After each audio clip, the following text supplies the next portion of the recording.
ایرانی پاسداران انقلاب کے اسرائیل پر حملوں کی 16ویں لہر جاری ہے۔ درجنوں میزائل اور ڈرونز داخل ہے۔ تل ابیب، یروشلم اور حیفا میں سائرن بج اٹھے۔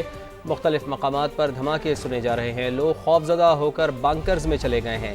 ایرانی پاسداران انقلاب نے دعویٰ کیا ہے کہ انہوں نے اسرائیل کے علاقے مغربی گلیلی میں اسرائیلی فوجی اڈے کو نشانہ بنایا۔ بنی بارک میں اسرائیلی آرمی کے بنیادی ڈھانچے پر بھی حملہ کیا گیا۔ آپ کو اس حوالے سے اپڈیٹ کریں کہ امریکہ اور اسرائیل کی جو دہشت گردانہ کارروائیاں ہیں، اس حوالے سے بھی خبر آپ تک پہنچا رہے ہیں۔ امریکہ اور اسرائیل کی دہشت گردی، ایرانی دارالحکومت تہران میں دھماکے، کئی عمارتیں تباہ ہو گئیں، ہر طرف دھوئیں کے بادل چھا گئے۔ اسرائیلی فوج نے ایران پر بڑے حملے شروع کرنے کا اعلان کر دیا۔ ایران کے میزائل لانچنگ پیڈ، دفاعی سسٹم اور انفراسٹرکچر کو نشانہ بنانے کا دعویٰ۔ گزشتہ روز صدارتی آفس اور سپریم نیشنل سیکیورٹی کونسل کی عمارت پر بھی بہت بڑا حملہ کیا گیا۔ ہمدان، اصفہان، شیراز، قم، یزد اور فاس شہر پر بھی شدید بمباری کی گئی۔ 5 روز میں شہادتوں کی تعداد 787 ہو گئی۔ پاسداران انقلاب کے 18 اہلکار بھی شامل ہیں۔ ہلال احمر کے مطابق 153 شہروں میں 500 سے زائد مقامات پر ہزاروں بم اور میزائل داغے جا چکے ہیں۔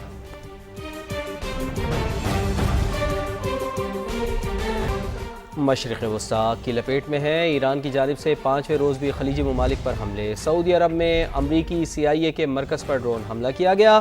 روسی میڈیا کے مطابق CIA مرکز میں آگ بھڑک اٹھی۔ دبئی میں امریکن قونصلیٹ کو ڈرون سے نشانہ بنایا گیا۔ دبئی میڈیا آفس کے مطابق حملے میں کوئی جانی نقصان نہیں ہوا۔ قطری وزارت دفاع کے مطابق العدید ایئر بیس پر بیلسٹک میزائل سے حملہ ہوا۔ حملے کے وقت ایئر بیس پر امریکی فوجی موجود تھے۔ پاسداران انقلاب نے بحرین میں بھی امریکی تنصیبات پر حملے کیے۔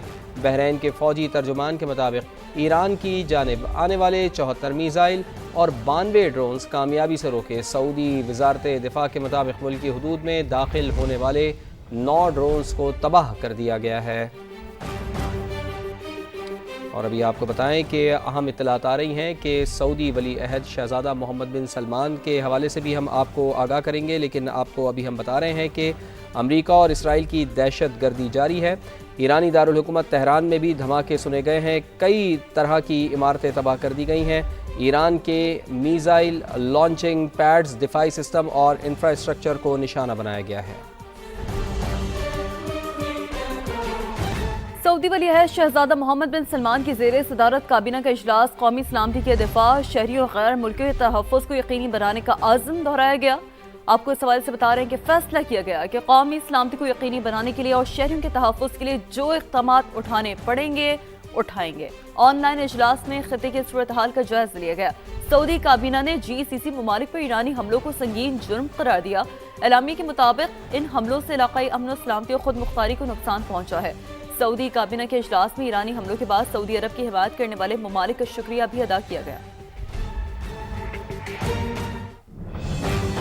اور اس کے ساتھ ساتھ اہم خبر یہ ہے کہ ایران کو نیا سپریم لیڈر مل گیا ہے۔ عرب میڈیا کے مطابق آیت اللہ خامنائی کے بیٹے مجتبی خامنائی ایران کے سپریم لیڈر منتخب ہو گئے ہیں۔ ایران میں رہبر اعلیٰ کا انتخاب 88 رکنی مجلس خبرگان کرتی ہے۔ ایرانی سپریم لیڈر آیت اللہ خامنائی کو مشہد میں امام رضا کے مزار کے احاطے میں سپرد خاک کیا جائے گا۔ علی خامنائی کی تدفین کا تہران میں تعزیتی اجتماع امام خمینی ہال تہران میں ہوگا۔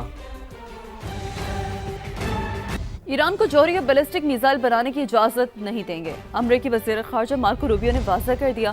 میڈیا سے گفتگو میں مارکو روبیو نے کہا کہ دبئی میں امریکی قونصل خانے کے پارکنگ ایریا میں ڈرون گرا، کوئی جانی نقصان نہیں ہوا، عملہ محفوظ رہا۔ تنازع کے آغاز کے بعد سے 9000 امریکی شہری خطے سے نکل چکے ہیں، مزید کو نکالنے کے لیے اقدامات کر رہے ہیں۔ امریکی سینیٹرز اور ارکان کانگریس نے ایران پر امریکی حملے پر سوالات اٹھا دیے ہیں۔ سینٹ میں بریفنگ کے بعد ڈیموکریٹ سینیٹرز نے فوجی کارروائی پر شفافیت نہ ہونے پر شدید تشویش کا اظہار کیا ہے۔ سینیٹر چک شومر نے کہا ہے کہ ٹرمپ انتظامیہ کے جوابات انتہائی غیر مطمئن ہیں۔ جنگ کے مقاصد ہر روز بدلتے رہتے ہیں، کوئی واضح منصوبہ نہیں۔ مجھے مشن کریپ کا خطرہ ہے، ایک ایسا جنگی عمل جو کبھی ختم نہ ہو۔ عوامی مباحثے کی ضرورت ہے تاکہ امریکی عوام صورتحال سمجھ سکیں۔ سینیٹر رچرڈ بلومینتھل بولے، مجھے ڈر ہے کہ امریکہ کے فوجی زمین پر جانے پر مجبور ہو سکتے ہیں۔ ہمیں واضح نہیں ہے کہ ٹرمپ انتظامیہ کے اگلے اہداف کیا ہیں، جوہری ہتھیار ختم کرنا، میزائل تباہ کرنا، رجیم چینج یا پھر دہشت گردی روکنا۔ امریکی عوام کو اعتماد میں لیا جانا چاہیے۔ ایران پر حملے کے بعد امریکی صدر ڈونلڈ ٹرمپ کی مقبولیت میں ریکارڈ کمی۔ دی اکانومسٹ اور یو گورنمنٹ کے تازہ سروے کے مطابق امریکہ میں ڈونلڈ ٹرمپ کی مقبولیت کی شرح 38% رہ گئی ہے۔ 59% امریکی ان کی پالیسیوں سے خوش نہیں ہیں۔ یہ شرح اب تک کی سب سے زیادہ ہے۔ سروے 27 فروری سے 2 مارچ کے دوران کیا گیا۔ ماہرین کے مطابق اس ریکارڈ کمی سے ریپبلکن پارٹی کی مڈ ٹرم الیکشن کی حکمت عملی متاثر ہو سکتی ہے۔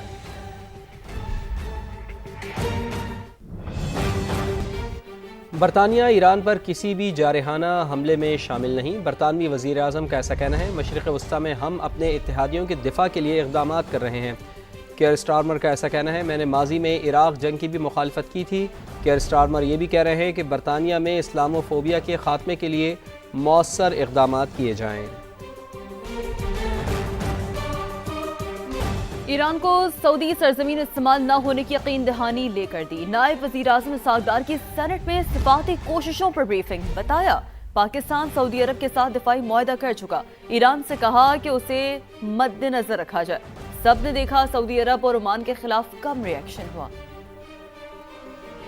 وزیر اعظم میاں شہباز شریف اور ترکی کے صدر کا ٹیلی فونک رابطہ ہوا ہے۔ وزیر اعظم نے مشرق وسطیٰ کے بحران پر گہری تشویش کا اظہار کیا ہے۔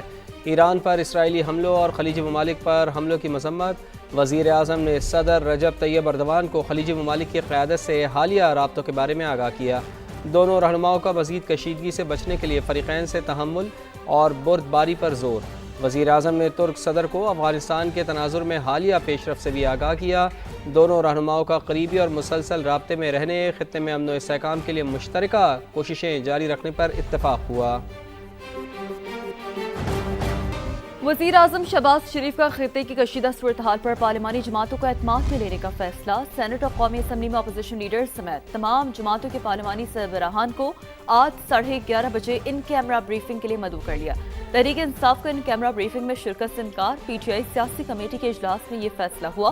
اعلامیے میں کہا گیا کہ بانی سے ملاقات تک کسی حکومتی اجلاس میں نہیں جائیں گے۔ اپوزیشن لیڈر محمود اچکزئی کہتے ہیں پارلیمنٹ کا مشترکہ اجلاس بلا کر سیکیورٹی بریفنگ دی جائے۔ پارلیمانی لیڈرز کو ان کیمرہ بریفنگ کی وجہ سے سینٹ کا آج ہونے والا اجلاس ملتوی کر دیا گیا۔ سینٹ اجلاس اب 5 مارچ کو صبح 11:30 بجے ہوگا۔ ایران، امریکہ اور اسرائیل کی جنگ، عالمی منڈی میں تیل کی قیمتوں میں اضافے کا سلسلہ جاری ہے۔ امریکی کروڈ آئل 3.3% اضافے سے $74.6 فی بیرل پر آ گیا ہے۔ اسی طرح برطانوی برنٹ خام تیل کی قیمت 3.98% اضافے سے $81.60 فی بیرل ہو گئی ہے۔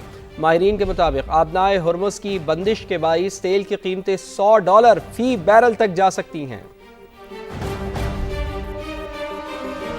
مشرق وسطیٰ میں بڑھتی کشیدگی نے خطے میں فضائی آپریشن درہم برہم کر دیا۔ 4 روز کے دوران اسلام آباد سمیت ملک کے مختلف شہروں سے خلیجی ممالک کی 600 کے قریب پروازیں منسوخ۔ ہزاروں مسافروں کو پریشانی کا سامنا، ایئر لائنز کو کروڑوں روپے کا نقصان اٹھانا پڑا۔ ذرائع کے مطابق مسافروں کو ری فنڈز اور رہائش کے اضافی اخراجات سے بھی ایئر لائنز کو شدید نقصان پہنچ رہا ہے۔